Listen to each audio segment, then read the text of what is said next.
Hi, I'm Tyler, and this is the Fox Valley Film Critics. In this episode of the show, we're going to be discussing the next in the lineup of the AFI's Top 100 American Films, American Graffiti, as well as the newest Spider-Man film, Far From Home. Stay tuned.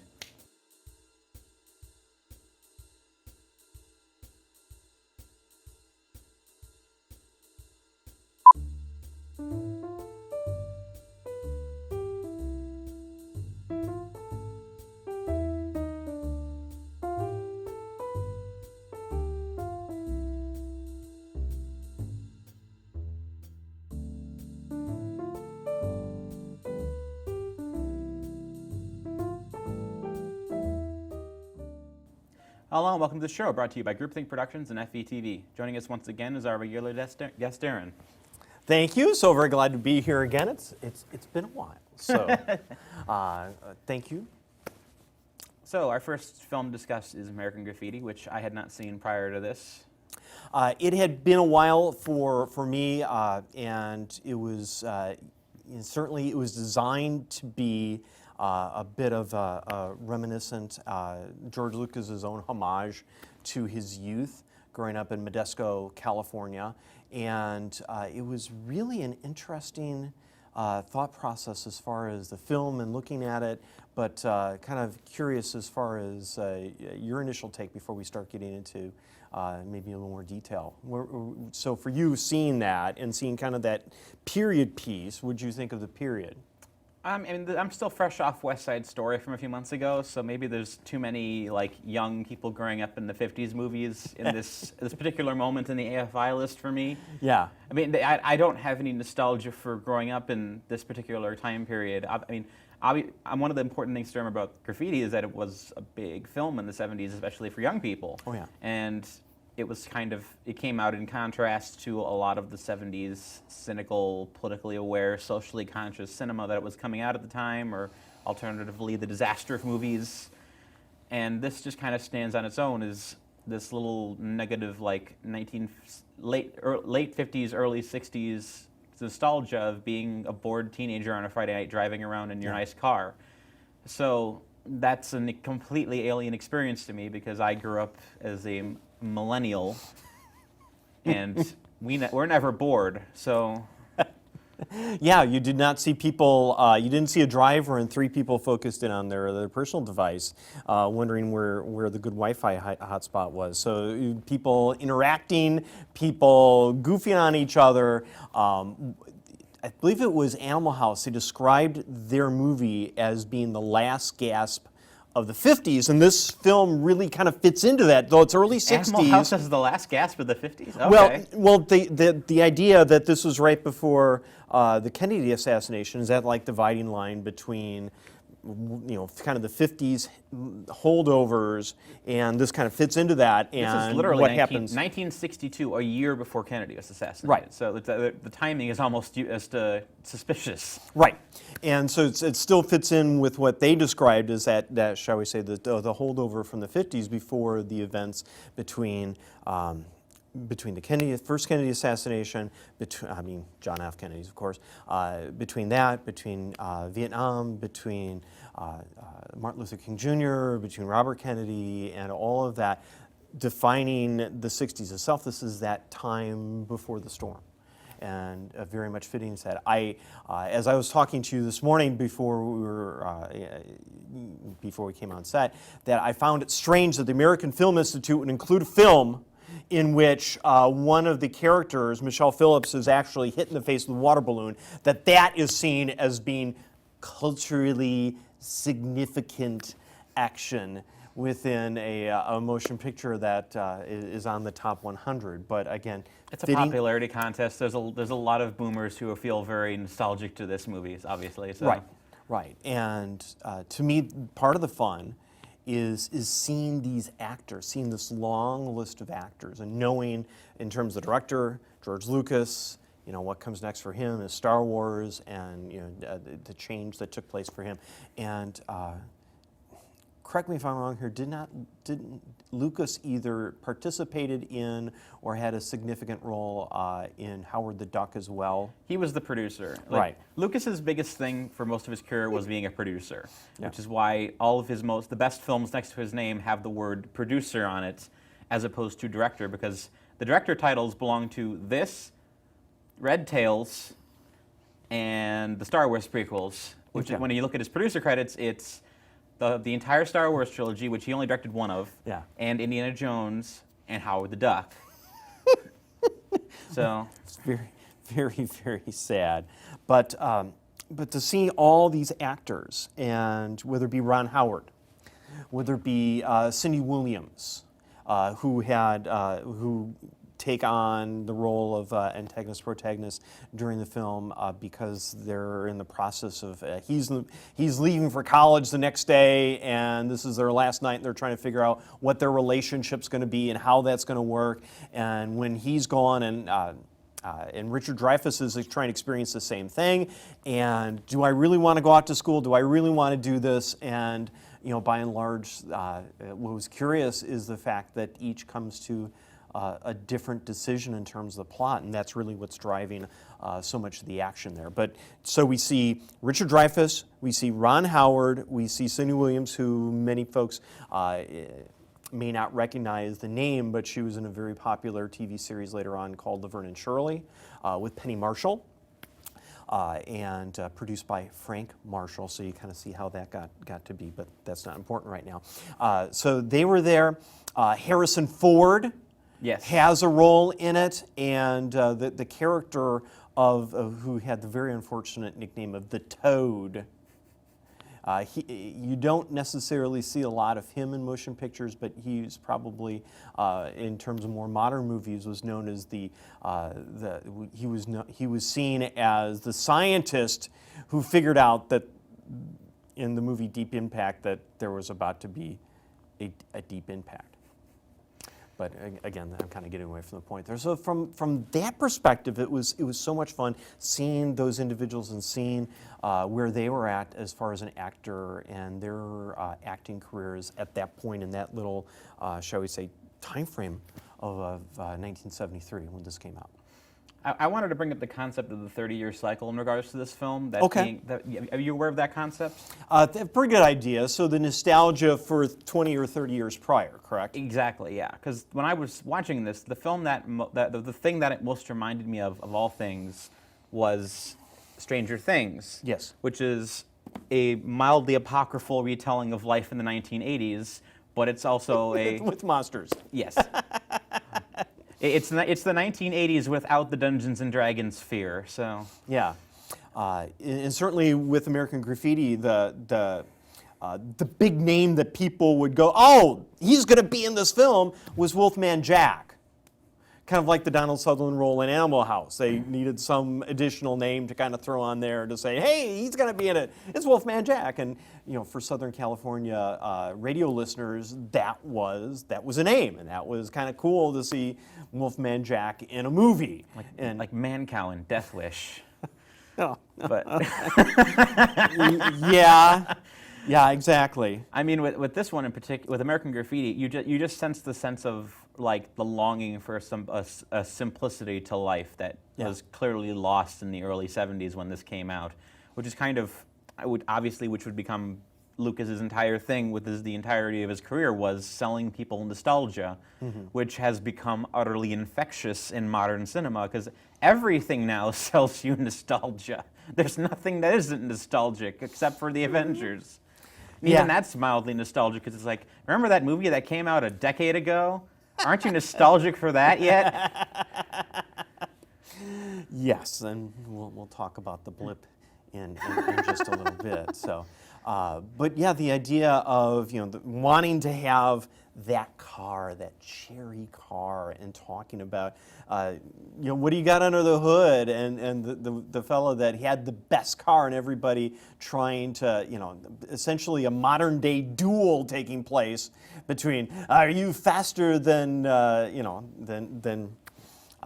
what's his name there, and like an old Western almost, that you're going to have that shoot at the end. Well, they're leading toward the race and what was going to take place there, and a modern day duel, and how that would transpire, and how would so and so be faster off the mark, and it was very much of a curious curious nostalgia toward maybe a time that really didn't exist, but it existed at least in Mr. Lucas's mind. Yeah, it's definitely very fanciful, if nothing else. I mean, because obviously there's a huge market for just trying for escapism and rooting that escapism in some semblance of a memory that was shared culturally. I can definitely see the profit motive in that. Yeah, and speaking of profit motive, this was a film that, according to the Wikipedia page, was produced for a little bit less than $800,000, and to date, all in, has accrued more than $200,000 in revenue versus between box office at the time, between VHS, DVD, Blu-ray productions of it. It was an enormously profitable movie, and clearly, because it made so much money, allowed George Lucas to be able to say, hey, I have this idea I've been poking around with, and Graffiti did so well. We got some cash here. Can we try this little thing called Star Wars? John Ford meet Kurosawa. That's all the time we have for this segment. Join us for the following segment. We'll be discussing Spider-Man: Far From Home. Stay tuned.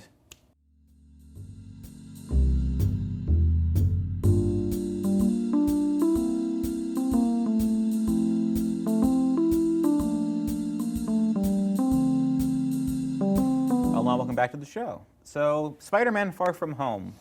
Where does this fit into the MCU for you in regards to your liking? I was really ambivalent about it. There were certainly parts I thought it started out slow, which would certainly make sense, given how much they'd have to ramp it up as they went through it. I felt the young man playing Spider-Man was fun. He certainly, I think, applies more. At least he appears to be closer to the role than some of the other folks that have been playing that part, whether it be Tobey Maguire and the like. At least it was a more age-appropriate Spider Dude. The casting of Aunt May as Marissa Tomei certainly has kind of changed that perception of Aunt May in the MC universe, and kind of change that around, and it's fun and to see her in that role, and poor Jon Favreau, he just can't catch a break. So there's a lot to like, and I'm trying to think if how much I truly liked the film, and if it's something that clearly, as Spider-Man being one of the few characters that's still around, they kind of have to go with them for a while. I thought a lot about this film in regards to other recent Marvel Cinematic Universe films. Just this past year, we had Captain Marvel, which is the most controversial film since Birth of a Nation. We have Avengers: Endgame, which some people really, really liked, but other people were somewhat ambivalent to. Okay. So, and to me, the biggest comparison was, of course, the last Spider-Man movie, which I was mostly lukewarm on. That was actually the first Marvel movie I didn't go out and immediately buy on Blu-ray right after it came out. I waited till Black Friday because I didn't want to spend full price on it. Right. So with that, I was just like, this is a mostly dull movie. I didn't get much out of it. I know a lot of people like Tom Holland as Spider-Man, but there's no narrative momentum to the film. There's no moral quandary that comes with the character like you usually got in the Raimi films back in the day. So it just felt very light, way too light on the actual story. Yeah. And with this one, I felt was a big jump in actual story. Yeah. It felt like a much more propulsive story. It felt like there was a lot more going on constantly. Didn't feel like the story was just sitting around. It felt like I really got a sense that Peter Parker was very conflicted in this film, and he was making bad decisions based on his conflict. Yeah. And I think that really kind of roots itself much more in the ethos of Spider-Man more than anything we've gotten since the second Spider-Man movie from 2004. Yeah. So to me, this is in my other than Spider-Man Into the Spider-Verse, which is probably the best Spider-Man movie we've gotten in the better part of a decade. This is up there with one of my favorite recent Marvel movies since probably about Black Panther. and probably the best we've seen of all these versions of all these characters. Even though there's still a lot of things I want out of this particular version of Spider-Man that we haven't gotten yet. Although the post-credit scene did offer some interesting cues, which I felt really cheated when I saw the post-credit scenes, and it's like they went there. I mean, this person who we've seen the entire film wasn't really that person. I felt very cheated. that was a weird one. But the one before that, I think, was kind of just the biggest mind blow. Like, what the heck happened? Sequence I've ever seen in like a post-credit scene. At least. Well, that was the Jon Favreau, right, moment? No, that Ant-Man? was. I don't want to say which character shows up in the. Well, the Jon Favreau one happens. Then they go fly. Then he takes what's her name flying around New York for a while. Oh, yeah. And then that's right. and the last one is when like the giant secret is revealed. Yes, And I don't yes. want to say what it is. Yeah. But Yeah, you can't really see that scene, and then that is a huge spoiler alert, and we really don't want to go it's there. not. but It's not for the main plot. It's what they're Yes. going to do with Spider-Man in the third movie and beyond and Yeah. stuff like that. So. But kind of getting back to the film, I just I definitely can see where you're coming from, and more importantly, the arc the story takes, because I got about halfway through the film, and we haven't talked about Jake Gyllenhaal as Mysterio. Which I really liked. Yes, he was a very good character, certainly commanded, and he has fascinating pieces, and it really ties a lot of very minor characters from the universe. Is like, oh yeah, I remember him from that. Oh, I guess he's still pretty angry about being treated that way in that film, and that person. Oh, I could see where they have some anger issues about incoming and are attracted to being part of this plot to move forward. And yes. Now that Tony Stark is no longer in the universe, that there is that hole, there's that missing piece, and who's going to fill the void? And I thought that was quite fascinating. And quite frankly, as a high schooler, that it would be very difficult to be that individual and think that you're expected to take over and be that you're going to be the new Iron Man. Well, no, Yeah. I'm Spider-Man. I don't want to be. I really want to go on a date with MJ, but I'm kind of shy, and I don't really want to. So I like the parallels this movie makes with the original Iron Man. It more than almost in Endgame even, this movie kind of feels like it's like closing the story of that first movie, like by just kind of exploring all of the consequences of Iron Man's actions in Endgame a little bit, and in a very minute way. Like, this isn't a heavy movie. Like, No.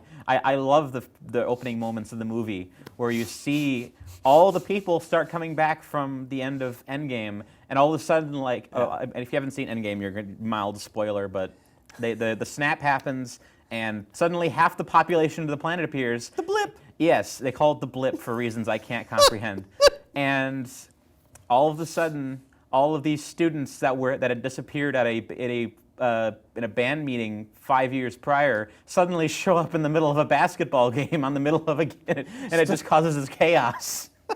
Still dressed in the uniform that they were in when the blip took place, and yes, They all get immediately mad because then they realize that they have to go through their senior year again.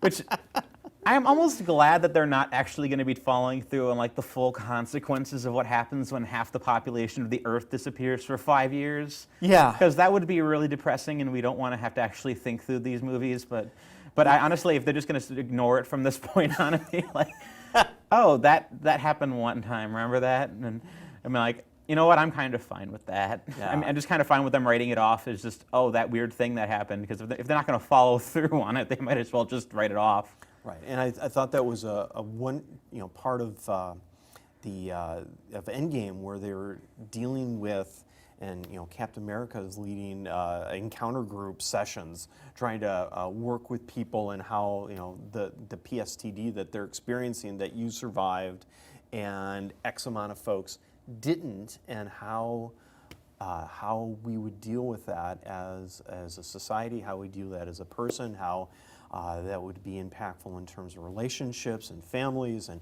there's just so much there, and it's almost too much.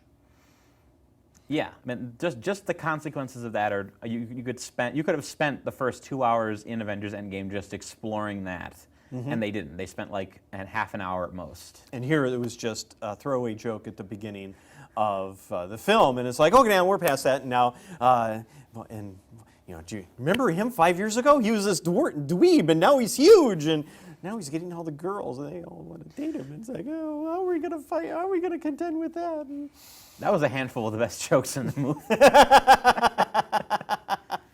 yes. So yeah, I mean, for this movie in particular, I think a lot of it just comes down to the fact that I'm comparing this in contrast to other recent Marvel movies, and I think if you look at the whole experiment at this point with 22 films, 23 films, there are much better ones than this. This is maybe like a second-tier film to me. Like, it's not in the Guardians of the Galaxy category to me. This is like, I don't know what the best comparison would be, but it's like this would be like on the second level of good. It's better than any Hulk movie. Yeah, there's been one Hulk movie in this. That's canon, but. Well, actually, there are two, right? No, the Ang Lee one from the early Doesn't 2000s. count? Yeah. Okay.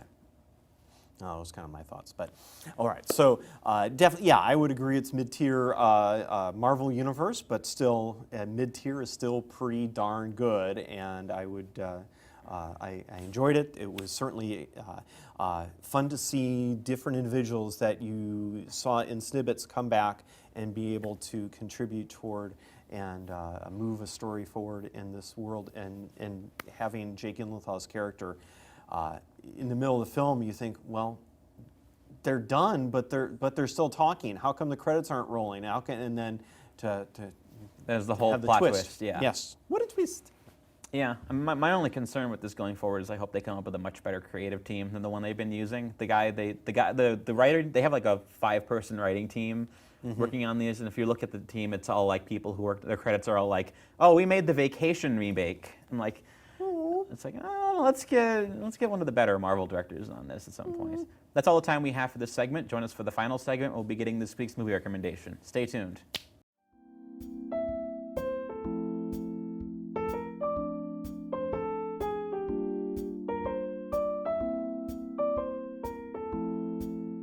Hello, welcome back.